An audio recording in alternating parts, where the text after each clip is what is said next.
girls, welcome or welcome back, or if you're new, hi, my name is Laura. I've been craving making a new vlog that's completely centered around books, but I thought now is the time. Almost 4 weeks ago, I started my new big girl job at a daycare. I've been making long hours and I just needed to readjust my routine. And I've noticed that I wasn't really able to film much at the days that I was working, and that left me with literally just a few hours a week left to film content. So I just need to find a new routine and see how I can squeeze in all of this. I did start filming a week vlog last week, but I didn't get to finish it because, well, again, I don't know, I just didn't feel like picking up the camera. I was so overstimulated and overwhelmed with all the new information from work. Anyways, I did read the book yesteryear in that vlog, so maybe I can squeeze in some of those footages in here, or I'll just try to continue that week vlog another week.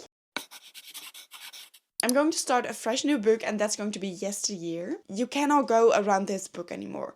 This is one of those books you either hate it or you're gonna love it. There is no in between. I either see people rate this 4 or 5 stars and other people only rate this 1 or 2 stars. Literally haven't seen a 3-star review yet. I bought this book in one of my previous videos, but a Dutch publisher has also sent me bookish mail. Wait, let me put y'all here. Look, this is such a cool Dutch copy of Yesteryear. This is a page ripped out and you can literally just turn it around. This is such a cool design. I also got a few goodies. This was sent to me by Indigo, which is a new part of Park Uitgever, so that's super exciting for them. And this is a new Dutch imprint that's focusing on thrillers and fiction. So that is really cool. I am on page 4 and I already am side-eyeing this book. I'm like, what did I just read? I'm on chapter 18 already. I'm almost 130 pages in. I'm not gonna lie, this book is actually pretty good so far. So we follow the main character who is a threadwife and influencer. But one day she wakes up and she's in somewhere in the 1800s.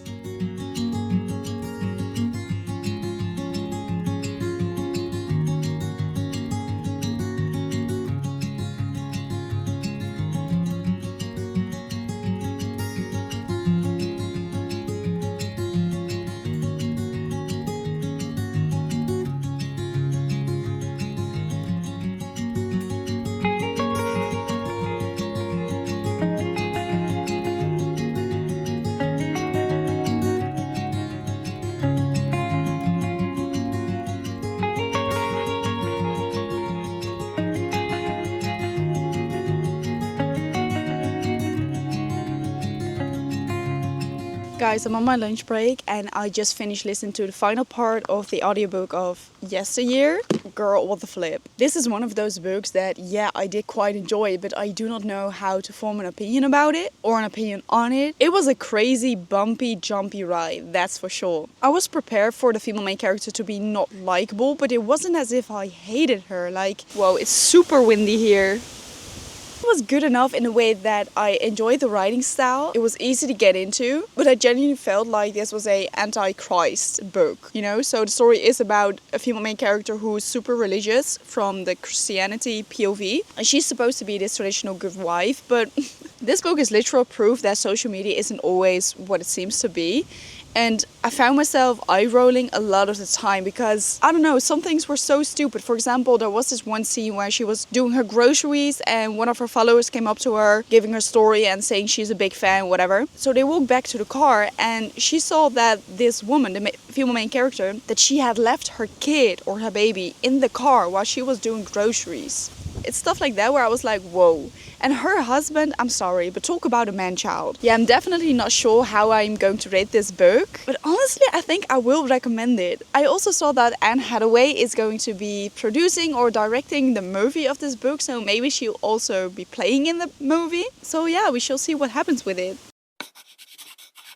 This was a crazy read, I'm not gonna lie with you. My outfit is actually kind of inspired by the film main character who's a threadwife influencer. But every time I look at myself now, I see, oh yeah, this is something the protagonist in Yesteryear would wear. It's still cute though. I'm going to bring you all with me to the city because yes, your girl is obviously going to be book shopping in this vlog. Book shopping is literally a whole nother hobby. I adore going to the bookstore. I like the smell, I like the people, I like all the stories and all the undiscovered authors that are there. I am actually going for one specific book, and that's Madonna in a Fur Coat. I heard this is a great introduction if you want to get into classics. And I don't know, I don't think I have any classics on here. Not that I know of at the top of my head, but for the past couple of weeks, classics have actually been getting my attention. So your girl might be a classic reader soon, inshallah. And I also just got this package delivered. I know what's going to be in here because the author reached out to me. The author wrote, "I did my best creating the most stunning first omnibus and I hope you all love it."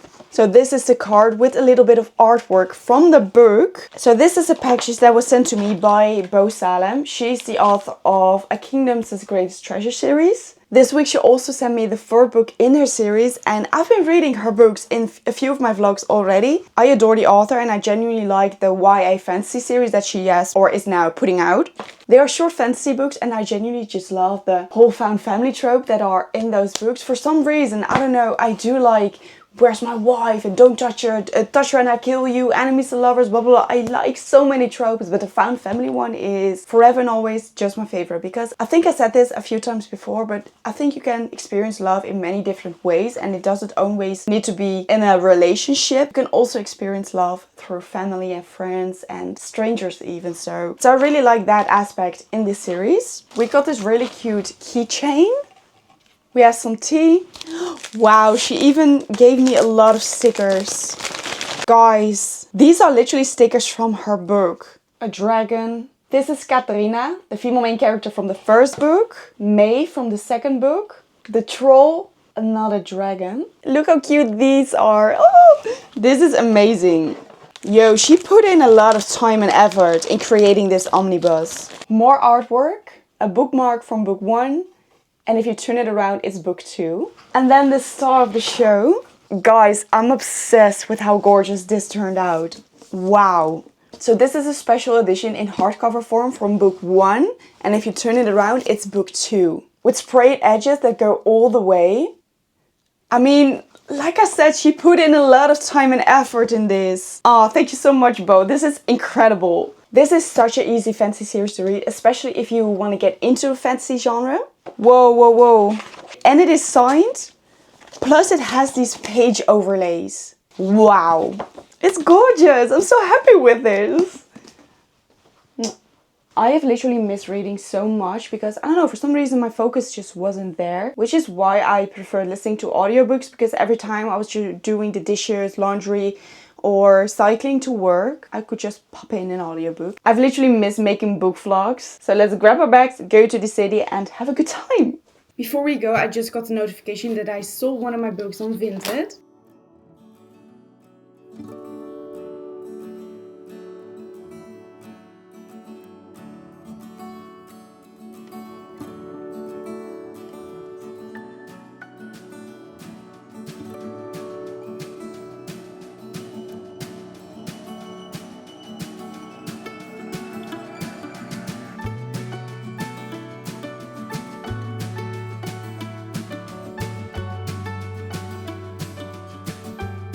Okay, the first bookstore didn't have the book, so let's go to the second bookstore.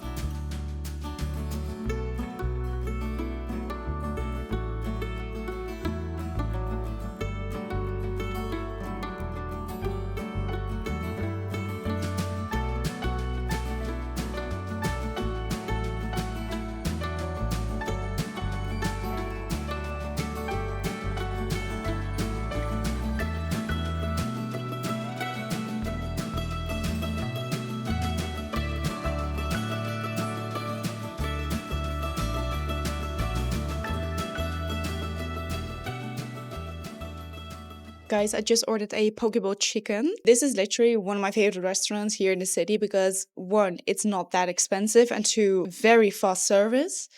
3, it's delicious. Literally the best Pokeball I've eaten at a restaurant so far. And they fill it up. There's so much you can get here. Anyways, this Pokeball will be my lunch and just a little bit of my dinner. Because your girl is going to see the new Spider-Man movie. I've waited so long for this movie. I have goosebumps already. It's going to be an emotional roller coaster for sure. But I'm so excited. And I actually want to talk about the book, the correspondent that I just bought. I did not find Madonna in a Fur Coat. They didn't have it at the bookstores here, so that's okay. But then I saw the correspondent and I already have the Dutch translation of this book, but I wanted the English translation as well to annotate. I'm already on page 40. I have read so much at the cafe where I was drinking my matcha, and I've been writing in this book. Almost every single page in the beginning has annotations. I feel like I was reading from my grandma's POV for just a little while, and then I also found out that the female main character in this book, her birthday is on May 29th. That's also me and my grandma's birthday. This is a book about Sybil van Antwerp. She is 73 years old, slowly losing her sight and always writing letters. Literally, I think 90% of this book, maybe even 95% of this book, are her letters or emails. Never thought I'd pick up a book where the protagonist is a 73-year-old woman, but I'm having the best time. Sometimes it is a little bit confusing as to who she's writing to and whatever, but I've been really getting into it and I cannot put the book down, which is a very good sign. I feel like my thoughts and annotations come best in place when I am at a cafe. I do like the ambience at a cafe, like I like to treat myself to an overly expensive matcha or a lemonade, sitting there having all the noises in the background. The only thing that annoys me is the music sometimes, because just like now, the boxes are pretty loud. So I almost always just put on my headphone just to have a little bit of noise cancelling. And I don't know, even though I do read slower when I'm at a cafe, I feel like I'm romanticizing the whole reading at a cafe vibe so much that I don't know, it's one of my favorite dates. It's why I actually dare to go out alone. Just like now, this is the third time. Hello. Lol, I'm so sorry. I just got scared because someone walked by. I forgot what I was saying, but treat yourself, go out and read at a cafe. Literally, the ambience is the best at a cafe.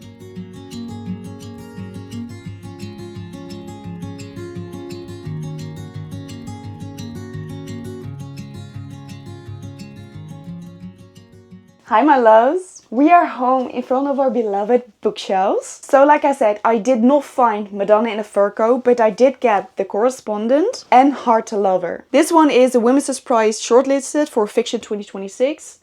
And this is the winner. I've seen a few creators rave about this book. I like going into books blindly because then I just don't know what to expect and I can just fully immerse myself in the story. And I've been eyeing this book for a few times now, probably because it is so vibrant. So I might read this one during the summer or maybe in the fall. I think it's so funny that I keep thinking about this book. I had the best solo date this morning and afternoon and I cannot wait to meet with my friend and go to the movie Spider-Man tonight. It's 5:15 at the moment, so I'm just going to grab a cup of soup, get ready and just, be hyped for the new Spider-Man movie.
Whatever the plan.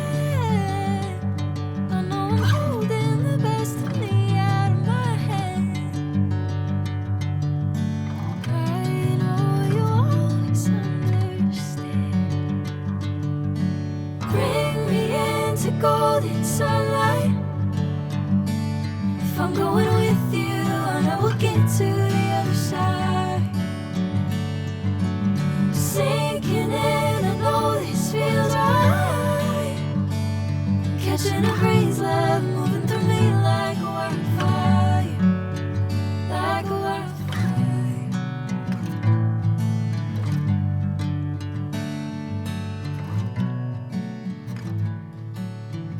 We are at this absolutely gorgeous bookstore in Zwolle. There are so many options here. It's a little bit overwhelming, but in a good way, you know? So we both picked out a few books. I picked A Little Life. I found Madonna in a Fur Coat and Bear. So now we're just going to try and see what other books we want to take home and have a little bit of a debrief. So I've got Great Big Beautiful Life by Emily Henry, Heart the Lover, The Adults. This is from the author of The Wedding People. I got that book from her. Did you? Yeah, for a wedding. Oh, Yeah. yeah, that's right. Okay, The Compound, I Want You to Be Happy. I'm not taking all of this home. Broken Country and Tuesdays with Me. So now just going to try and see which ones we want to take home. Is it all of them? Is it none of them? Is it one? Decisions. Bring me into golden sunlight. If I'm going with you, I know we'll get to the other side. Sinking in, I know this feels right. Catching a breeze, love moving through me like a wildfire, like a wildfire.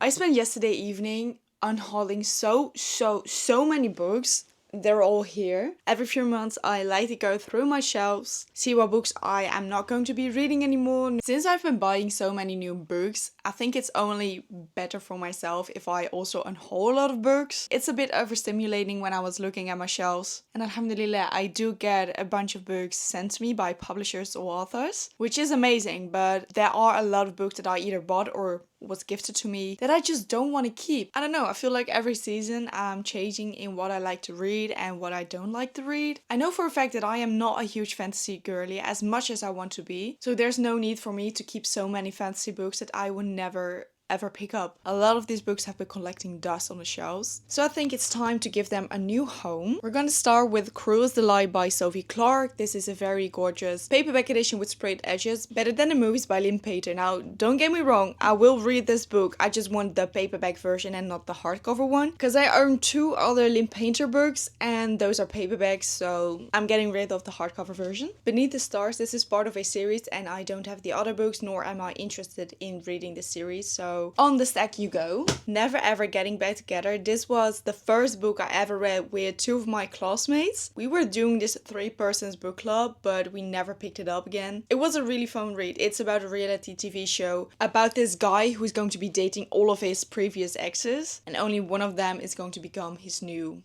girl, whatever. Hate Mail is such a fun YA read about 2 pen pals that have been writing letters to each other for 12 years and then suddenly they stop. Absolutely love this one. I'll be giving this one to my sister. Beautiful Ugly is a good psychological thriller. I do recommend reading this book. A proofread copy of Our Infinite Face by Laura Steven. If my friends do not want to have this book, I'll be dropping this off at a free little library. I remember reading The Courting of Bristol Keats, but I cannot really remember what the book was about, and I know that I had to wait a year, maybe a year and a half for the second book to come out. I'm sorry, but I'm just not interested in the story anymore. So I think it's a shame if I keep these on my shelves, even though I annotated the heck out of this book. Same with this book, I don't even think or know when the second book is gonna come out. Goodbye. The Greenbone Saga series, A Study in Drowning, and the proofread of A Theory in Dreaming. I have a friend who will really love these. Holding Up the Universe, this is one of my very first. Holding Up the Universe is one of the books that I got when I was getting back into reading, or at least books written in the English language. So I'm holding her close to my heart, but we're gonna be separated for now. Yesterday when I was with my friend at that beautiful bookstore, she wanted to get Tuesdays with Maury, but I told her, don't buy it, I have the book at home, you can have it. So this one's going to her. The entire Briar Youth series, literally new. I have the Off Campus series and I've yet to finish them, so before I'll continue reading these books, it's going to take a while, and I know that I'm not interested in this series at the moment, so. And guys, I don't know if I want to keep the A Good Girl's Guide to Murder series. My sister has been pushing these books down my throat. That's the main reason I got these books. I don't know. Please let me know if you have read this series by Holly Jackson and if I should keep these or not.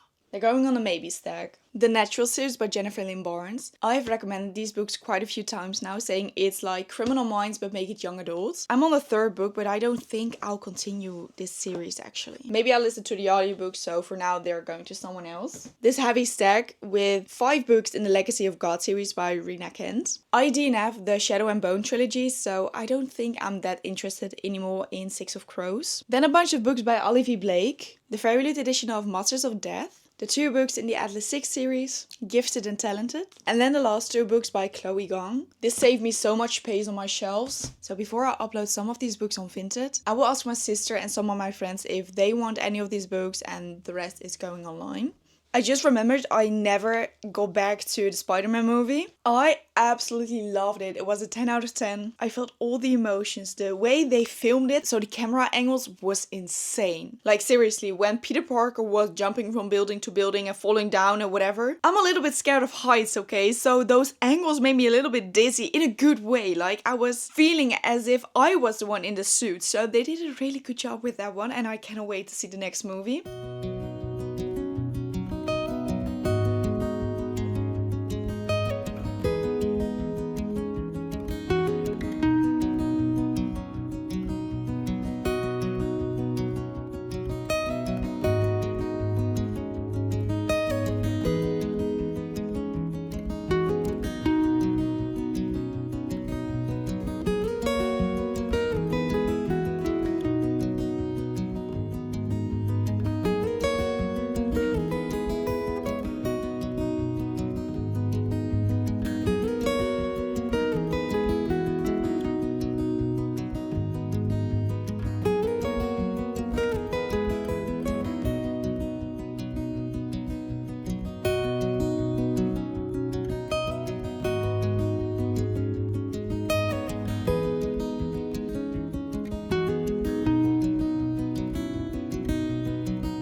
I'm exactly 100 pages in the book, so 1/3. The main character is literally writing letters to her favorite authors. Or at least, or maybe not even their favorite authors, but at least authors whose books she liked. That's amazing. Nowadays we just leave comments under their Insta posts. But this is an older woman, you know. She writes letters to them. That's amazing. I might need to try sending Anna Huang a letter. Who knows?